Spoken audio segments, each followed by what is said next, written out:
Vamos dar prosseguimento às nossas aulas da estatística multivariada, falar sobre distribuições multivariadas do capítulo 3 e vamos dar ênfase agora um pouquinho mais, na normal bivariada, que é um caso particular da normal multivariada que nós já estudamos a fundo com todas as suas propriedades. Então vamos falar para visualizarmos melhor essa distribuição, que é no bivariada, então dá para fazer gráficos, etc.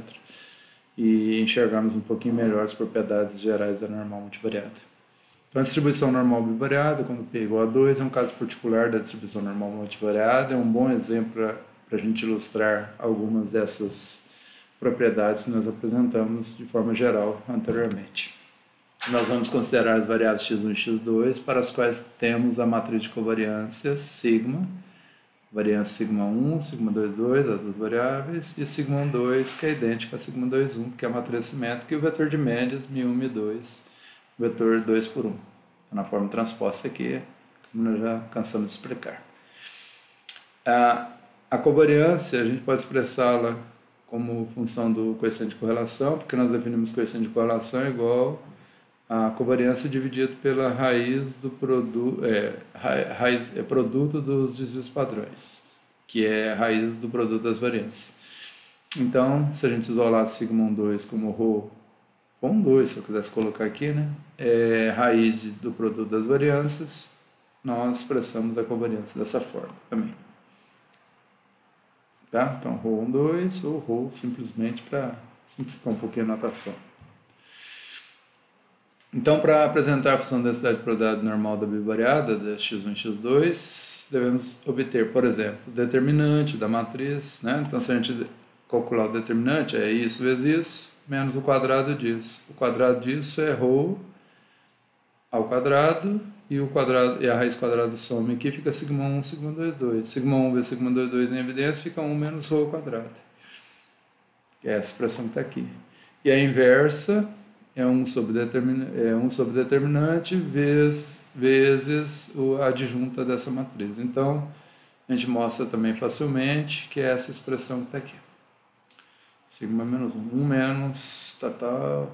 E essa expansão aqui, portanto, x1 menos a média 1, x2 menos a média 2 transposto, vezes a inversa, essa inversa, vezes x menos mi. Então, se a gente expandir isso, a gente encontra 1 sobre 1 menos ρ ao quadrado, x1 menos mi1 dividido pelo desvio padrão ao quadrado, x2 menos mi2 dividido pelo desvio padrão ao quadrado, menos 2ρ, x1 menos mi1 sobre desvio padrão, vezes x2 menos mi2 sobre seu desvio padrão.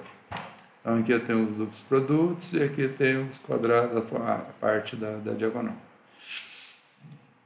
Então, com alguns algebrismos, algumas simplificações de interesse aqui. Então, o que é isso aqui? Isso aqui a gente poderia chamar de Z1, Z2, Z1 e Z2, que seriam normais padrão independentes. Normais padrão, que independentes. Normais padrão, 0, 1. Não tem nada de independente. A função da densidade de probabilidade da distribuição normal bivariada, então, depois de várias simplificações, é essa aqui, 1 sobre 2π, 2π elevado a menos, 2π elevado a menos p sobre 2, ou seja, 2π elevado a menos 1, que o p é 2. Então, fica 1 sobre 2π, isso aqui vem lá do determinante, raiz quadrada é determinante elevado a menos meio, então raiz quadrada de sigma1, sigma2, 2, 1 menos ρ ao quadrado, e elevado aquela forma quadrática lá, o meio aqui, surge porque nós temos uma exponencial de menos meio dessa forma quadrática. Então vai aparecer um 2 aqui em consequência disso. O resto é aquela expressão que nós acabamos de mostrar. Se a gente fizer um gráfico da normal bivariada, na figura 1 aqui, com ρ igual a 0,9 correlacionada, nós vamos ter esse gráfico aqui. Então veja, aumentando x1, aumentando x2, então nós temos a maior concentração, quando valores grandes x1 com valores grandes x2 estão associados, valores pequenos x1 com valores pequenos x2 estão associados. Valores grandes de x1 aqui com pequenos do x2, densidade praticamente zero. A mesma coisa lá, pequeno x1 e grande x2, praticamente zero. Então faz um fantasminha amassado no sentido da correlação, que é uma correlação positiva. Se fosse negativa, seria o contrário, né? Então, grandes valores da variável estaria associado a pequenos da outra e vice-versa. Então, esse sistema aqui estaria no sentido oposto. Essa montanha achatada, que está no sentido lá daquele córneo do 20 lá, estaria nesse sentido aqui. Tá? E se não fosse correlacionada, nós teríamos um fantasminha perfeitinho, né? O lençolzinho assim no centro, e essa posição central, que eu não sei quanto que é, média 10, variância 15, então média 10 e 15 aqui, ó, média 2, 15, então esse ponto aqui é o ponto de máximo, que é a maior altura da densidade. Aqui granulou um pouquinho, que eu não pus uma sonorização muito boa, né? Então esse aqui é retinho.